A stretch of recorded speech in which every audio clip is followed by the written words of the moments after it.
ಪಾರ್ವತಿ ಪತಯೇ ಹರ ಹರ ಮಹಾದೇವ ಓಂ ನಮಃ ಶಿವಾಯ. ಈ ಶಿವರಾತ್ರಿಯ ಸುಸಂದರ್ಭದಲ್ಲಿ ಪರಶಿವ, ಮಹೇಶ್ವರ, ಮಹಾಕಾಳ, ದೇವರ ದೇವ, ಮಹಾದೇವ ಪ್ರತಿಯೊಬ್ಬರಿಗೂ ಒಳ್ಳೇದ್ ಮಾಡ್ಲಿ. ಈ ಶಿವಶಕ್ತಿ ಈ ಲೋಕದ ಆಧಾರ. ಈ ಮಾಯೆ ಶಿವಶಕ್ತಿಯ ಮಾಯೆ. ಶಿವನಿಲ್ಲದೆ ಶಕ್ತಿ ಇಲ್ಲ, ಆದಿ ಪರಾಶಕ್ತಿ ಇಲ್ಲದೆ ಶಿವನಿಲ್ಲ. ಈ ಲೋಕವೇ ಶಿವಶಕ್ತಿಯರ ಮಾಯೆ. ಪ್ರತಿಯೊಂದು ಜೀವರಾಶಿಯಲ್ಲೂ ಕಣ ಕಣದಲ್ಲೂ ಇರುವ ದೇವನೇ ಆ ಮಹಾದೇವ ಶಿವ. ಶಿವನ ಬಗ್ಗೆ ಏನಪ್ಪ ಹೇಳೋದು? ಶಿವ ತತ್ವಗಳನ್ನ ನೋಡ್ಬಿಟ್ರೆ, ಶಿವನ ರೀತಿ, ಶಿವ ಹೇಗೆ ಬದುಕಿದ ರೀತಿಗಳನ್ನ ನೋಡ್ಬಿಟ್ರೆ, ಅದನ್ನ ನಾವು ನಮ್ಮ ಜೀವನದಲ್ಲಿ ಅಳವಡಿಸ್ಕೊಂಡ್ರೆ ನಮ್ಮ ಜೀವನ ಪಾವನ. ಶಿವನನ್ನ ವರ್ಣಿಸಕ್ಕೆ ಪದಗಳ ಸಾಕಾಗಲ್ಲ. ಆದ್ರೂ ಕೆಲವೊಂದು ಪದಗಳನ್ನು ವರ್ಣಿಸ್ಬೇಕಾದ್ರೆ ಓಂಕಾರ ಸದಾಶಿವ, ಓಂಕಾರ ರೂಪಿಯಾದ ಶಿವ ಯಾವಾಗ್ಲೂ ಧ್ಯಾನ ರೂಪದಲ್ಲಿ ಇರ್ತಾರೆ. ಧ್ಯಾನ ಮಾಡ್ಬೇಕಾದ್ರೆ ಇಡೀ ಲೋಕವನ್ನ ಪಾಲನೆ ಮಾಡ್ತಾರೆ. ನೀಲಕಂಠ ಮಹೇಶ್ವರ, ಜಗತ್ತಿನಲ್ಲಿ ನಂಜು ಹೆಚ್ಚಾಗಿ ವಿಷ ಹೆಚ್ಚಾದಾಗ ಹೇಗಪ್ಪ ಈ ವಿಷ ಈ ಲೋಕವನ್ನೆಲ್ಲ ಹರಡ್ಬಿಟ್ರೆ ಇಡೀ ಪ್ರಪಂಚನೇ ನಾಶವಾಗ್ತಾ ಇತ್ತು, ಇಡೀ ಜಗತ್ತೇ ನಾಶವಾಗಬೇಕಾಗಿತ್ತು. ಅಂತ ತ್ಯಾಗಮಯಿ ಶಿವ ಅಂತ ನಂಜನ್ನೇ ತನ್ನ ಗಂಟಲಲ್ಲಿ ಇರಿಸ್ಕೊಂಡ. ನೀಲಕಂಠನಾದ, ವಿಷಕಂಠನಾದ. ಏನಪ್ಪ ಏನ್ ಕಲಿಬಹುದು ನಾವಿದ್ರಲ್ಲಿ? ಇನ್ನೊಂದು ಪರರಿಗೋಸ್ಕರ ನಾವು ಎಷ್ಟು ತ್ಯಾಗ ಮಾಡ್ತೀವೋ ಅಷ್ಟು ನಾವು ಬೆಳಿತೀವಿ. ಓಂಕಾರ ಸದಾಶಿವ, ಓಂಕಾರ ರೂಪಿಯಾದ ಶಿವ ಯಾವಾಗಲೂ ಧ್ಯಾನದಲ್ಲಿ ಮಗ್ನನಾಗಿರ್ತಾರೆ. ಧ್ಯಾನದಲ್ಲಿ ಇದ್ದುಕೊಂಡೇ ಈ ಪ್ರಪಂಚದ ಪಾಲನೆ ಮಾಡ್ತಾ ಇರ್ತಾರೆ. ಇದ್ರಲ್ಲಿ ನಾವ್ ಏನ್ ಕಲಿಬಹುದಪ್ಪ ಅಂದ್ರೆ, ನಾವು ಈ ಪ್ರಾಪಂಚಿಕ ವಿಷಯಗಳಲ್ಲಿದ್ರು ನಮ್ಮ ಅಂತರಂಗದಲ್ಲಿ ನಾವು ಯಾವಾಗಲೂ ಧ್ಯಾನದಲ್ಲಿದ್ರೆ ಈ ಜಗತ್ತನ್ನ ಈಸಿಯಾಗಿ ಗೆಲ್ಬಹುದು. ಅದನ್ನ ನಾವು ಶಿವನಿಂದ ಕಲಿತೀವಿ. ನೀಲಕಂಠ ಮಹೇಶ್ವರ, ಹೇಗೆ ನೀಲಕಂಠನಾಗಿದ್ದು? ಪ್ರಪಂಚದಲ್ಲಿ ವಿಷ ಹೆಚ್ಚಾದಾಗ, ಎಷ್ಟು ಪ್ರಾಣಿಗಳು, ಮನುಷ್ಯರು ಎಲ್ಲರಲ್ಲೂ ಹಾಹಾಕಾರ ಇದ್ದಾಗ, ಸಮುದ್ರ ಮಂಥನ ಮಾಡಿದಾಗ ಅನೇಕ ವಸ್ತುಗಳು ಹೊರಗಡೆ ಬಂದವು. ಅದರಲ್ಲಿ ವಿಷವೂ ಕೂಡ. ಈ ವಿಷ ಇಡೀ ಪ್ರಪಂಚವನ್ನೇ ವ್ಯಾಪಿಸಿತ್ತು.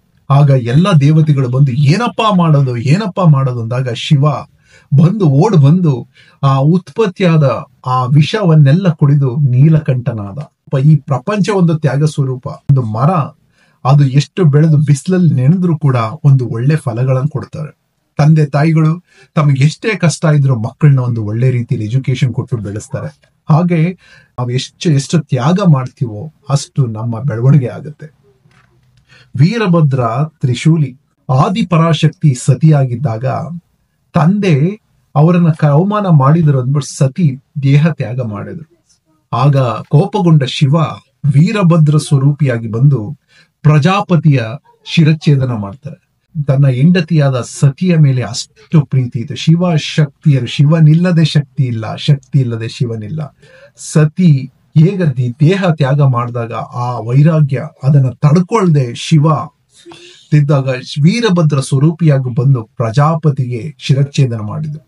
ಆಮೇಲೆ ಪ್ರಜಾಪತಿನ ಬದುಕಿಸಿದ್ರು. ಅದು ಇನ್ನೊಂದು ಸ್ಟೋರಿ. ಇದ್ರಲ್ಲಿ ಏನಪ್ಪ ತಿಳ್ಕೊಬಹುದು ಅಂದ್ರೆ, ಶಿವ ಶಕ್ತಿ, ಶಿವ ಸ್ತ್ರೀಯರಿಗೆ ನಾವು ಹೆಚ್ಚು ಗೌರವ ಕೊಡಬೇಕು. ತನ್ನ ಅರ್ಧ ದೇಹವನ್ನ ತನ್ನ ಹೆಂಡತಿಗೆ ಕೊಟ್ಟಿದ್ರು. ಅರ್ಥ ಏನು ಅಂದ್ರೆ, ಗಂಡ ಹೆಂಡತಿಯರು ಇಬ್ರು ಸಮಾನ, ಸಂಸಾರದಲ್ಲಿ ಗಂಡ ಹೆಂಡತಿಯರು ಇಬ್ಬರು ಸಮಾನ ಅನ್ನೋದನ್ನ ಅರ್ಧನಾರೀಶ್ವರ ರೂಪದಲ್ಲಿ ನಾವು ತಿಳ್ಕೊಬಹುದು.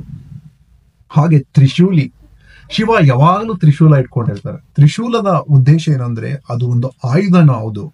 ಅದು ಯಾವಾಗ್ಲೂ ಶಿವನನ್ಗೆ ಹೇಳ್ತಾ ಇರುತ್ತೆ, ನ್ಯಾಯ, ಧರ್ಮ, ಸತ್ಯ. ಯಾರೇ ತಪ್ಪು ಮಾಡಿದ್ರು ಈ ತ್ರಿಶೂಲನ ಎದುರಿಸೋ ಶಕ್ತಿ ಇಡೀ ಪ್ರಪಂಚದಲ್ಲಿ ಯಾರಿಗೂ ಇಲ್ಲ. ಯಾವುದೇ ಸಂದರ್ಭ ಬರಲಿ, ಯಾವುದೇ ರೀತಿಯ ಸಿಚುವೇಶನ್ ಅಲ್ಲಿ ಬರಲಿ, ಆದಷ್ಟು ನಾವು ಸತ್ಯ, ನ್ಯಾಯ, ಧರ್ಮದಲ್ಲಿ ನಡೆಯೋಕೆ ಪ್ರಯತ್ನ ಪಟ್ರೆ ಆ ಭಗವಂತ ನಮ್ಮನ್ನ ಕಾಪಾಡ್ತಾರೆ. ಬುದ್ಧೆ ಕೈಲಾಸನಾಥ ಮಹಾದೇವ, ಕೈಲಾಸನಾಥ ಈ ದೇವ ಯಾವ ಆಡಂಬರದಲ್ಲೂ ಇಲ್ಲ, ಚಿನ್ನ ಇಲ್ಲ, ರತ್ನಗಳಿಲ್ಲ, ಏನಿಲ್ಲ. ಒಂದು ಕೈಲಾಸ, ಯಾವುದೋ ಒಂದು ಪರ್ವತದಲ್ಲಿ ಹೋಗಿ ಆ ಚಳಿಯಲ್ಲಿ ಕೂತ್ಕೊಂಡು ತನ್ನ ವಾಸಸ್ಥಾನ ಮಾಡ್ಕೊಂಡಿರೋ ಶಿವ ಕೈಲಾಸನಾಥ ಮಹಾದೇವ. ಈ ದೇವತೆಗಳಿಗೆ ದೇವ ನಮ್ಮ ಮಹಾದೇವ. ವಿಶ್ವೇಶ್ವರ, ವಿಶ್ವವನ್ನೇ ಪಾಲಿಸ್ತಾ ಇರೋ ದೇವರು ಇರು ವಿಶ್ವೇಶ್ವರ. ರುದ್ರ ರೂಪಿ ಕಾಲಭೈರವ, ಪಶುಗಳಿಗೆ ಪತಿ, ಪಶುಪತಿ. ಭೋಲೆನಾಥ ಅಂದ್ರೆ ಮುಗ್ಧನಾಥ, ಅಂದ್ರೆ ಯಾರಿಗೆ ಏನ್ ಕೇಳಿದ್ರು ಕೊಟ್ಬಿಡ್ತಾರೆ. ನೀನು ರಾಕ್ಷಸನೋ, ಮನುಷ್ಯನೋ, ಪ್ರಾಣಿಗಳೋ ಭಕ್ತಿಯಿಂದ, ಶ್ರದ್ಧೆಯಿಂದ ಶಿವನನ್ನ ಬೇಡಿದ್ರೆ ಶಿವ ಈಸಿಯಾಗಿ ಕರಗ್ತಾರೆ. ಮಗುವಿನಂತ ಮುಗ್ಧತೆ ಶಿವನಲ್ಲಿರೋದು. ನೀವು ಭಕ್ತಿಯಿಂದ ಶಿವನಲ್ಲಿ ಏನನ್ನ ಬೇಡಬಹುದು. ನೀವೇನೇ ಪಾಪ ಮಾಡಿರ್ಬೋದು, ಪುಣ್ಯ ಮಾಡಿರ್ಬೋದು, ರಾಕ್ಷಸನಾಗಿರ್ಬೋದು ಅಥವಾ ಮನುಷ್ಯನಾಗಿರ್ಬೋದು, ಏನೇ ಆಗಿರ್ಬೋದು, ಶಿವನಿಗೆ ಅದು ಮ್ಯಾಟರ್ ಆಗಲ್ಲ. ಇನ್ನು ಕೊನೆಯದ ಗಂಗಾಧರ. ಭಗೀರಥ ನೀರನ್ನ, ಗಂಗೆಯನ್ನ ಭೂಮಿಗೆ ಇಳಿಸ್ಬೇಕಾದ್ರೆ ಸ್ವರ್ಗದಲ್ಲಿದ್ದ ಆ ಗಂಗೆ ಈ ಭೂಮಿಗೆ ಬೀಳ್ಬೇಕಾದ್ರೆ ಅಷ್ಟು ರಭಸನ ಭೂಮಿಗೆ ತಡ್ಕೊಳಕ್ಕಾಗಲ್ಲ. ಆಗ ಶಿವ ಆ ಗಂಗೆಯನ್ನ ತನ್ನ ಶಿರದಲ್ಲಿ ಇಟ್ಕೊಂಡು ಅಲ್ಲಿಂದ ಆ ಭೂಮಿಗೆ ಹರಿಸ್ತಾರೆ. ಅಂದ್ರೆ ಆ ಪಾಲಕ, ಆ ವಿಶ್ವೇಶ್ವರನಾದ ಆ ಮಹಾದೇವ ಭೂಮಿಗೆ ಎಲ್ಲಿ ನೋವಾಗುತ್ತೆ ಅನ್ಬಿಟ್ಟು ತನ್ನ ಮೇಲೆ ಅಷ್ಟು ರಭಸವಾಗಿ ಬಂದ ಗಂಗೆ ಅದರ ಶಿವನ ಮೇಲೆ ಬಿದ್ರು ಶಿವನ ಶಿರದಿಂದ ಗಂಗೆ ಭೂಮಿಗೆ ಬರುತ್ತೆ. ಅಂದ್ರೆ ಎಂತ ಕರುಣಾಮಯಿ, ಗಂಗೆಗೆ ತಲೆಯಲ್ಲಿ ಸ್ಥಾನ ಕೊಟ್ಟಿದ್ದಾರೆ. ಅಂದ್ರೆ ಶಿವನಲ್ಲಿ ನಾವು ಕಲಿಬೇಕಾಗಿದ್ದು ಎಷ್ಟು ಅನೇಕ ವಿಚಾರಗಳಿದೆ. ಪ್ರತಿಯೊಂದು ಅವನ್ ಆಡಂಬರ ಇಲ್ಲ, ಶಿವನಲ್ಲಿ ಆಡಂಬರವಿಲ್ಲ. ನಮಗೇನೋ ಒಂದು ಚಿಕ್ಕ ಸಾಧನೆ ಮಾಡಿದ್ರೆ ಸಾಕು, ಏನೋ ಒಂದು ನಾವು ಅಚೀವ್ ಮಾಡಿದ್ವಿ ಅಂದ ತಕ್ಷಣ ನಮ್ಮಲ್ಲಿ ಅಹಂ ಬಂದ್ಬಿಡುತ್ತೆ. ನಮ್ಗೆ ಆಡಂಬರ ಬೇಕು, ಅದು ಬೇಕು, ಇದು ಬೇಕು, ಈ ರೀತಿ ಪ್ರಾಪಂಚಿಕ ವಿಚಾರಗಳಲ್ಲೇ ಮುಳುಗೋಗ್ಬಿಟ್ಟಿರ್ತೀವಿ.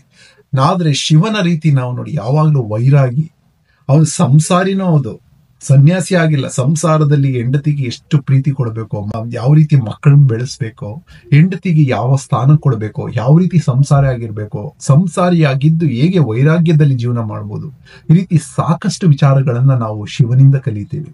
ಸೊ ಇದೊಂದು ಸಂದರ್ಭವನ್ನ, ಈ ಶಿವರಾತ್ರಿಯ ಸಂದರ್ಭವನ್ನ ನಾವು ಉಪಯೋಗಿಸಿಕೊಂಡು ನಾವು ಹೆಚ್ಚೆಚ್ಚು ಧ್ಯಾನ ಮಾಡಿ, ಶಿವ ಧ್ಯಾನ ಮಾಡಿ, ಶಿವತ್ವವನ್ನ ಪರಿಪಾಠ ಮಾಡಿ, ನಮ್ಮಲ್ಲಿ ಅಳವಡಿಸ್ಕೊಂಡು ಶಿವತ್ವವನ್ನ, ನಮ್ಮ ಆಧ್ಯಾತ್ಮಿಕ ಉನ್ನತಿಯನ್ನ ಮಾಡೋಣ. ಆ ಶಿವನ ಕೃಪೆಗೆ ಪಾತ್ರರಾಗೋಣ. ಈ ವಿಡಿಯೋ ನಿಮ್ಗೆ ಇಷ್ಟ ಆಗುತ್ತೆ ಅನ್ಕೊಂತೀನಿ. ನಾವು ಮುಂದಿನ ವಿಡಿಯೋದಲ್ಲಿ ಮೀಟ್